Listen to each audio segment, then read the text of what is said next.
uit ons blik. Hier kan die Here deur ons werk. Hier is ons thuis, hier is ons huis. Hier waar elkeen iemand is en iemand word. Goeiemôre almal en welkom by vandag se Huiskerk. So ons is nou in lydenstyd, die tyd waar ons opbou tot die gebeure van Paasnaweek. Verlede week het Neil gepraat hieroor uit Efesiërs 5 uit. En ek wil vandag daarop voortbou met die storie van Johannes 9, waar Jesus die blinde man genees. Nou is 'n lang storie, 41 verse, so ek gaan nie alles lees nie, ek gaan net die eerste 7 verse lees, en daarna sal ek die res vertel soos wat ons aangaan. So kom ons lees saam Johannes 9 vers 1 tot 7. En in die verbygaan het Jesus 'n man gesien wat van sy geboorte af blind was. Sy disippels vra hom toe: Rabbi, wie het gesondig, hierdie man of sy ouers, dat hy blind gebore is? Jesus het geantwoord: nog hy, nog sy ouers het gesondig, maar dit het gebeur sodat die dade van God in hom geopenbaar kan word. Ons moet die dade doen van hom wat my gestuur het, terwyl dit nog dag is. Die nag kom wanneer niemand kan werk nie. Solank as wat ek in die wêreld is ek die lig vir die wêreld. Nadat hy dit gesê het, het hy op die grond gespoeg en modder van die speeksel gemaak, die modder aan sy oë gesmeer en vir hom gesê: gaan was jou in die bad van Siloam, wat as dit vertaal word, gestuurde beteken. Hy het toe gegaan en hom gewas, en toe hy terugkom, kon hy sien. Ek dink ons almal kan nog onthou wat gebeur het op die 11de September 2001. Dit was die dag toe daai terroriste by die vliegtuie en die geboue in Amerika ingevlieg het. Duisende mense het gesterf as gevolg daarvan, en in 'n groot mate het dit die wêreld verander waarin ons leef. Maar die een ding waar ons min gepraat het daai tyd, en ek dink nog steeds min aandag kry, is die manier hoe sekere mense en groepe gereageer het op daai tragiese gebeure. Hoe hulle dit eintlik misbruik het om hulle eie idees te regverdig. Kom ek noem gou 2 voorbeelde. Die Britse wetenskaplike en uitgesproke ateïs Richard Dawkins het daarna daarop gewys dat daai tragedie is veroorsaak deur moslim ekstremiste. En hy het gesê, dit bevestig eintlik maar net iets wat hy al baie lank sê, en dit is dat enige godsdienst, is sleg en toksies vir die wêreld. Die Christelike geloof, die moslim geloof, die Joodse geloof, alle gelowe, is eintlik maar net sleg vir die wêreld en veroorsaak al die slegste goed in die wêreld, soos oorloë. Aan die ander kant van die spektrum weer was daar in Amerika, Amerikaanse Christelike predikers, bekende predikers, wat gesê dat daai gebeure was God se straf vir die sondes van Amerika. En ons sien nog steeds hoe dit so uitspeel en hoe hierdie redes gegee word. As ek nou dink aan die oorlog wat op die oomblik in die Midde-Ooste aan die gang is daar by Iran, daar is mense wat sê dat dit is die oorsaak daarvan is die ekstreme moslim regering van Iran, en dit wat gebeur is net hulle verdiende loon. Daar is ook mense wat sê dat dit God is wat nou vir Amerika gebruik om vir die mense van Iran te straf, vir hulle ongeloof en hulle sondes en so aan. My punt is maar net, dat wanneer sulke goed in die wêreld gebeur, dan is mense geneig om te soek na redes vir hoekom dit gebeur het. En dis iets wat ons in vandag se teks ook nou raak sien. Jesus en sy disippels stap verby 'n blinde man.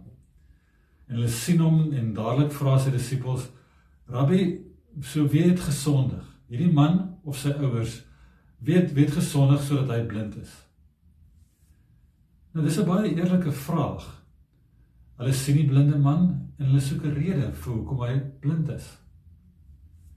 En ons is maar almal geneig om dit te doen.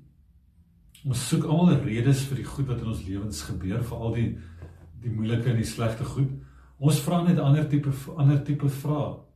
Ons vra vrae soos: wat het ek gedoen om dit of dat te verdien? Hoekom het dit nou met ons gebeur? Of wat het ek dan verkeerd gedoen, dat dit nou met my gebeur het? Ek was onlangs in 'n gesprek waar iemand vir my vertel het van 'n vriendin van haar wat met fase 4 longkanker gediagnoseer is. My eerste vraag was toe, was die persoon 'n roker? Want ons dink mos daar moet 'n rede wees. Die persoon was nooit 'n roker nie, so daar is toe nie 'n rede eintlik daarvoor nie. Maar dis ook hoekom die disippels dadelik vra, wie het gesondig sodat hierdie man blind is? Jesus antwoord dan op 'n manier wat hierdie hele manier van dink omkeer. Jesus sê, hy begin weer te sê, nog hy, nog sy ouers het gesondig. Met ander woorde, lyding, swaar kry, goed wat verkeerd loop, dinge wat nie is soos dit moet wees nie, is nie die resultaat van iemand wat gesondig het nie. En dan gaan Jesus 'n bietjie verder en hy sê, maar dit het gebeur sodat die dade van God in hom geopenbaar kan word. Hierso sê Jesus, dat ons leef nou maar in 'n gebroke wêreld, so sulke goed gebeur.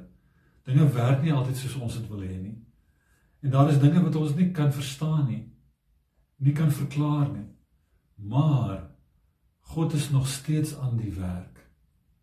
God kan selfs die slegste goed wat gebeur omkeer en gebruik om iets nuuts of iets anders te doen. So God is nog steeds aan die werk, sy lig skyn nog steeds in die wêreld. So Jesus verander eintlik die vraag. Die disippels vra, hoekom het dit gebeur? Jesus sê dan, maak nie saak hoe dit gebeur het nie. Al wat julle moet vra is, wat gaan God nou verder doen? Hoe gaan God nou verder dit hanteer? So kom terug by die storie in die teks. Die blinde man is toe nou genees, en hy gaan toe aan met sy lewe, en hy kom toe van sy bure en ander mense teë, en hulle sien hom, en hulle luister na hom, maar hulle glo nie dit is hy wat nou kan sien nie. En dan lees ons ook van die fariseërs, dit is nou die godsdienstige leiers van daai tyd, hoe hulle hom sien, en hulle wil ook nie glo wat met hom gebeur het nie. Trouwens, hulle bevraagteken dit, hulle bevraagteken sy storie, hulle bevraagteken sy ouers, hulle bevraagteken sy integriteit. Maar die fariseërs gaan nog verder is dit ook, hulle bevraagteken vir Jesus ook, en die gesag waarmee Jesus sulke goeders kan doen. En hulle is veral ook gepla daarmee dat Jesus dit op die Sabbat gedoen het. Want die godsdienstige wette sê, jy mag nie sulke goed op die Sabbat doen nie, want die Sabbat is 'n heilige dag. Hulle laat my so 'n bietjie dink van die dominees van my kinderjare, wat meer bekommerd was oor die kinders wat op 'n Sondag swem, of mense wat die rapport lees op 'n Sondag, as wat hulle is oor arme mense wat nie kos het nie. Die storie eindig dan met hierdie voormalige blinde man, wat fisies nie kon sien nie, maar al hoe meer kon begin insien en begin verstaan het wie Jesus was, nadat hy genees is. En teenoor hom is daar die fariseërs wat nog die hele tyd kon sien, maar hulle kan nie insien en verstaan wie Jesus regtig is nie. So die fariseërs is 'n bietjie soos daai spreekwoord wat sê, niemand is so blind soos hulle wat nie regtig wil sien nie. So kom ek sluit af met 'n beeld om dit net alles mooi saam te vat. Verbeel jou daar's hierdie mooi ou kerkgebou met die mooiste gebrandskilderde vensters. Dit was regtig die mooiste vensters wat verskillende beelde van die Bybel, tonele van die Bybel uitbeeld. En die gemeente wie se kerkgebou dit is regtig trots op hierdie vensters van hulle. Maar eendag toe sien iemand raak dat daar's 'n groot kraak in een van hierdie vensters. En dadelik is almal vreeslik ontstel daaroor en mense reageer dan nou verskillend op daarop. Sommige van die mense vra maar wie het dit gedoen? Hoe het dit gebeur? Ander mense sê weer maar dit reuneer nou die hele toneel wat uitgebeeld word. Ander sê weer maar ek dink ons moet al hierdie vensters net uithaal sodat dit nou nie weer gebeur nie. So die kraak word 'n probleem wat verduidelik en reggemaak moet word. Maar dan een middag, dan toe die son so sak, toe skyn die lig van die son so deur hierdie gekraakte venster. En as gevolg van die kraak reflekteer die lig toe nou anders as gewoonlik. Die kleure lyk anders, die beeld wat daar uitgebeeld word in die venster lyk ook sommer anders. Dit lyk selfs mooier as wat dit vroeër gelyk het. So die kraak is toe nog steeds daar en daar's nie 'n verduideliking vir hoekom dit gebeur het nie, maar die lig skyn nou anders te daardeur. Die lig skyn nou op 'n nuwe manier daardeur. En dit laat die mense ook anders daarna kyk. En ek dink dis wat ons leer in hierdie storie. Jesus ontken nie die slegte en die moeilike goed van hierdie wêreld nie.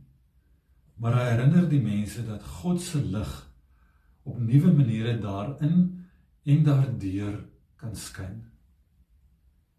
Miskien moet ons net weer besef dat ons nie altyd verduidelikings en redes en verklaringe nodig het nie. Ons moet dalk net leer om anderste en op 'n nuwe manier na dinge te begin kyk. En ons moet hoor dat God nog steeds in hierdie wêreld aan die werk is, ten spyte van die goed wat gebeur. En dat God se lig nog steeds aanhou skyn in hierdie wêreld. Ek dink dis waaraan lydenstyd ons ook herinner. Die kruis is op die ouend die ding wat deur God gebruik word, die wreedheid van die kruis word deur God gebruik om onsself op ander maniere te verstaan en ons te help om anders te kyk ook na die wêreld.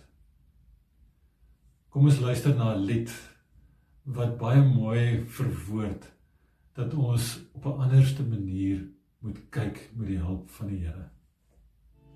Open the eyes of my heart, Lord. Open the eyes of my heart. I want to see you. I want to see you. Open the eyes of my heart, Lord. Open the eyes of my heart. I want to see you. I want to see you. See you high and lifted up, shining in the light of your glory. Pour out your power and love as we sing, holy, holy, holy.